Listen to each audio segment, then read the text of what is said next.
বন্ধুরা আমরা মার্বেলের মুনলাইট সিরিজের মধ্যে মুনলাইটের পাওয়ার এবং এবিলিটিকে দেখে নিয়েছি এবং কোন রকম সন্দেহ ছাড়া মুনলাইট হলো মার্বেলের সবথেকে শক্তিশালী ক্যারেক্টারদের মধ্যে একজন। কারণ মুনলাইটের কাছে গডের শক্তি রয়েছে, কিন্তু মুনলাইট কি এতটা পরিমাণে শক্তিশালী যে ঘোস্ট রাইডারকেও হারিয়ে দিতে পারবে? বন্ধুরা এটারই উত্তর জানবো আজকের এই ভিডিওতে। বন্ধুরা ভিডিওটা অনেকটাই বেশি পরিমাণে ইন্টারেস্টিং হবে, তাই ভিডিওটাকে শেষ পর্যন্ত দেখতে ভুলবেন না। বন্ধুরা ভিডিওটাকে শুরু করার আগে আমি আপনাদেরকে বলে দিই যে আপনারা যদি এই চ্যানেলে নতুন এসে থাকেন তাহলে চ্যানেলটাকে সাবস্ক্রাইব করবেন এবং ভিডিওটা ভালো লাগলে লাইক করতেও ভুলবেন না। মার্ক স্পেক্টর যে মুনলাইট নামে খুবই বেশি পরিমাণে পরিচিত, যে প্রথমে একটি সাধারণ মানুষ ছিল, কিন্তু সে একদিন পাওয়ার পেয়ে যায় মুন গড কনসুর কাছ থেকে। এইভাবেই সে বদলে যায় মুনলাইটে, যে ইনজাস্টিসের বিরুদ্ধে লড়াই করে রাতের মধ্যে। মার্ক যে মুনলাইটকে কন্ট্রোল করে তার কাছে একটি আইডেন্টিফাই ডিসঅর্ডারও রয়েছে, অর্থাৎ মার্কের মধ্যে আরেকটা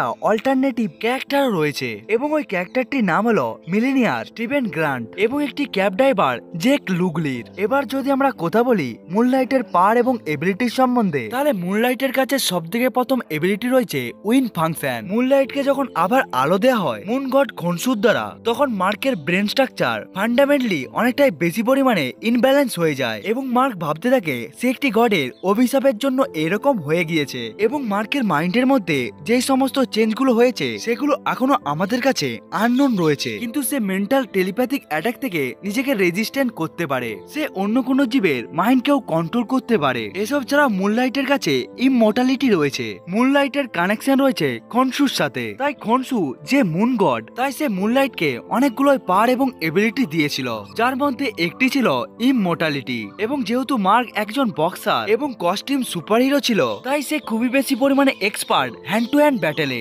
মুনলাইট অনেক ভেরিয়াস টাইপের মার্শাল আর্টকেও ব্যবহার করতে জানে এবং সে একটি অলিম্পিক লেভেলের অ্যাথলেটিক এবং তার কাছে স্কিল রয়েছে জিমনাস্টিকের। এবং মার্ক মারিন জবকে করার সময় সে ফ্লাইং স্কিলকেও শিখে গিয়েছিল, অর্থাৎ সে একজন এক্সপার্ট পাইলট। এবং তার কাছে যে অল্টারনেটিভ ক্যারেক্টার রয়েছে অর্থাৎ স্পেক্টর, সে খুবই একজন ভালো ডিটেক্টর, যার ফলে তার কাছে খুবই ভালো পরিমাণে আন্ডারস্ট্যান্ড রয়েছে ক্রিমিনালের সম্বন্ধে। তাই সে সবকিছুই জেনে যায় নিউ ইয়র্ক সিটির মধ্যে কোথায় কি হচ্ছে এবং কি হতে চলেছে। এসব ছাড়াও সে মাস্টার করেছে মার্শাল আর্টে এবং সে যে কোনো জিনিসের উপর খুব অ্যাকুরেসির সাহায্যে যে কোনো বস্তুকে ছুঁড়ে দিতে পারে। এমনকি এই মুনলাইটটি কাছের সামনে থেকে আসা বুলেটকে সে একেবারেই দু টুকরো করে দিতে পারে। এখান থেকে আপনারা বুঝতে পারছেন মুনলাইটের অ্যাকুরেসি এবং রিঅ্যাকশন টাইম কতটা হয়ে থাকে। এসব ছাড়াও মুনলাইটের কাছে পেন রেজিস্ট্যান্সেরও এবিলিটি রয়েছে, অর্থাৎ মুনলাইটের কাছে পেনকে সহ্য করার যেই সমস্ত এবিলিটি রয়েছে সেটা অনেকটা ইনফিনিট লেভেল পর্যন্ত হয়ে থাকে। এই সমস্ত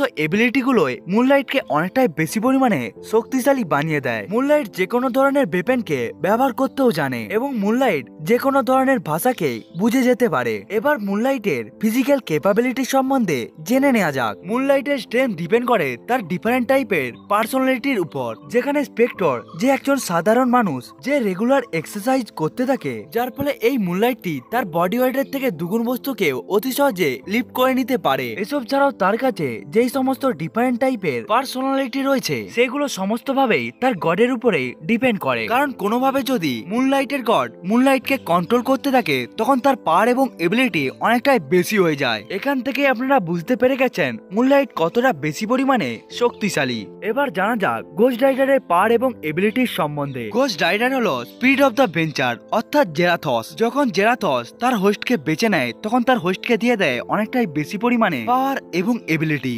পুরোভাবেই সুপার ন্যাচারাল পাওয়ার দেয়। যেহেতু জেরাথস হলো একটি ডিমন লর্ড, তাই ঘোস্ট রাইডারের বেশিরভাগ পাওয়ারই রয়েছে হেল ফায়ারকে নিয়ে। এই জন্য ঘোস্ট রাইডার যে কোনো ধরনের ফায়ারকে কন্ট্রোল এবং ম্যানিপুলেট করতে পারে, যেমন হেল ফায়ারকে ব্যবহার করে বিভিন্ন ধরনের এক্সপ্লোশন করা এবং আরো বিভিন্ন ধরনের ব্লাস্টকে প্রডিউস করা। এতটাই নয়, ঘোস্ট রাইডার তার ভেহিকেল গুলোকে তার এই সমস্ত হেল ফায়ার দিয়ে চার্জ করে নিতেও পারে এবং ঘোস্ট রাইডার অতি সহজেই যে কোনো সারফেস এবং যে কোনো ডাইমেনশনের মধ্যে এই সমস্ত ভেহিকেল দিয়ে চলাফেরা করতে পারে এবং ঘোস্ট রাইডার নিজের ভেহিকেলের স্পিডকে নিজের হিসাবে কন্ট্রোল করতেও পারে। ঘোস্ট রাইডার হেল ফায়ারকে ব্যবহার করে বিভিন্ন ধরনের ওয়েপেনকেও তৈরি করে নিতে পারে, যেটা অনেকটাই বেশি পরিমাণে ডেডলি হয়ে থাকে। এবং আপনারা যদি ভাবতে থাকেন গোস্ট রাইডারের পাওয়ার এবং এবিলিটি এতটা পর্যন্ত সীমিত, তাহলে আপনারা অনেকটাই ভুল ভাবছেন। কারণ গোস্ট রাইডারের কাছে আরো ভিন্ন ভিন্ন ধরনের পাওয়ার এবং এবিলিটি রয়েছে। তাই যদি আমরা গোস্ট রাইডারের ফিজিক্যাল এবিলিটিকে আমরা সাইডেও রেখে দিই, যেমন super natural strength, speed, agility এবং ইন্ডিউরেন্স, এই সমস্ত জিনিসগুলোকে যদি আমরা সাইডেও রেখে দিই, এসব ছাড়াও গোস্ট রাইডারের কাছে আরো ভিন্ন ভিন্ন ধরনের পাওয়ার এবং এবিলিটি রয়েছে। যেমন গোস্ট রাইডার নিজের সাইজকে ম্যানিপুলেট করতে পারে, অর্থাৎ গোস্ট রাইডার নিজের ইচ্ছে অনুসারে নিজের সাইজকে ছোট এবং বড় করে নিতে পারে এবং মৃতজীবকেও আবার বাঁচিয়ে দিতে পারে। কিন্তু এই মৃতজীবটি আবার তো আগের ফর্মে আসতে পারবে না, কিন্তু এইভাবে সে নিজের একটি বড় সৈনিকও বানিয়ে নিতে পারে এবং এই সমস্ত আর্মিগুলো গোস্ট রাইডারের আদেশকে পালন করে। গোস্ট রাইডার থরের মতোই ওয়েদারকেও কন্ট্রোল করতে পারে, অর্থাৎ গোস্ট রাইডার যে কোনো ধরনের ওয়েদারকে ম্যানিপুলেট করতে পারে এবং নিজের ফাইটিং এর সিচুয়েশন হিসাবে এই সমস্ত পাওয়ার এবং এবিলিটিকে সে ব্যবহার করতে জানে। যেমন থান্ডার স্টর্মকে জেনারেট করা, লাইটিং বোল্টকে কমান্ড করা। এসব ছাড়াও গোস্ট রাইডার নিজের অনেকগুলো ক্লোনও তৈরি করে নিতে পারে এবং এই সমস্ত ক্লোনগুলো গোস্ট রাইডারের মতোই শক্তিশালী হয়ে থাকে। এসব ছাড়াও গোস্ট রাইডারের কাছে রয়েছে পেনেট্রেশন এবং এই এবিলিটি গোস্ট রাইডারের সবথেকে শক্তিশালী এবিলিটির মধ্যে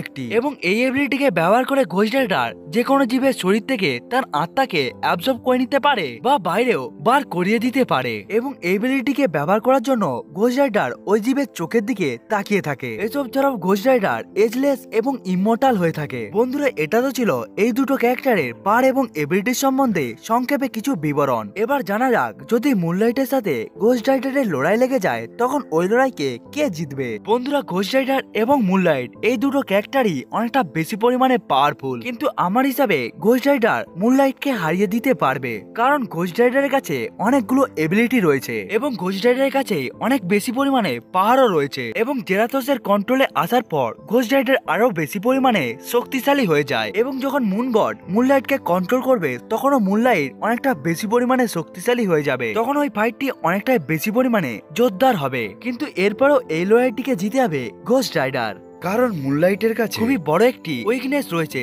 সেটা হলো মেন্টাল উইকনেস, যার ফলে মুনলাইট অনেকটাই বেশি পরিমাণে স্ট্রাগল করে। এই কারণে মুনলাইট নিজের ফাইটে অনেকটাই বেশি পরিমাণে রং ডিসিশন নিয়ে নেয়। এইসব ছাড়াও মুনলাইট নিজের বডিকে অতটাও ভালোভাবে কন্ট্রোল করতেও পারে না এবং অনেকবার মুনলাইট নিজের কন্ট্রোলের বাইরেও চলে যায়, কিন্তু গোস্ট রাইডারের ক্ষেত্রে এরকম কিছুই হয় না।